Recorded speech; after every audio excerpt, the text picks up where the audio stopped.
दूसरी तरफ सदर मजलिस बैरिस्टर असदुद्दीन ओवैसी ने उत्तर प्रदेश की योगी हुकूमत पर सवालों की बौछार की है। उनका यह कहना था कि योगी हुकूमत ने मुसलमानों को कितने मकानात दिए हैं। उसके साथ साथ बैरिस्टर असदुद्दीन ओवैसी ने यह भी कहा कि उत्तर प्रदेश की हुकूमत में मुसलमानों को कत्ल किया गया। उसके साथ साथ उनका यह भी कहना था कि आखिर योगी हुकूमत का बुलडोजर अजय मिश्रा तेनी के घर पर क्यों नहीं चलाया जाता। आखिर यह बुलडोजर किस पर चलाया जाएगा।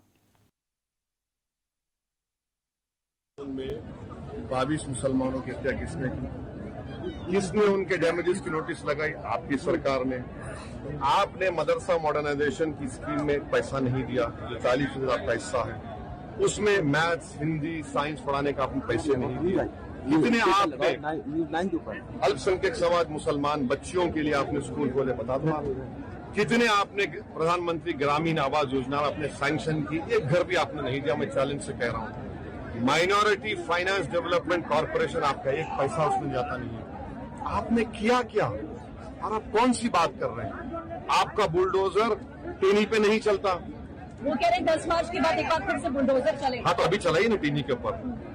टेनी पे चला दीजिए घर पे, टेनी पे नहीं चलाएंगे, किस पे चलाएंगे फिर? अच्छा सर, 80-20 की बात लगातार हो रही थी, तो कल रिपब्लिक भारत पर जब योगी आदित्यनाथ थे अर्नब गोस्वामी के साथ, तब उन्होंने कहा कि पहले लोग 20 और 80 की बात करते थे, हमने उल्टा कर दिया और हम जन कल्याण की बात करते हैं, इसीलिए लोगों को दिक्कत होती है। और हिंदू मुसलमान सुनिए, कटमुल्ला किसने कहा एक नेशनल टीवी चैनल पर? एक मुख्यमंत्री जो भारत के संविधान पर शपथ लेता है, इतनी घटिया जबान में बात करेगा? कटमुल्ला कहेगा जो जाकर कहेगा कि मई जून में मैं बर्फ पैदा कर दूंगा।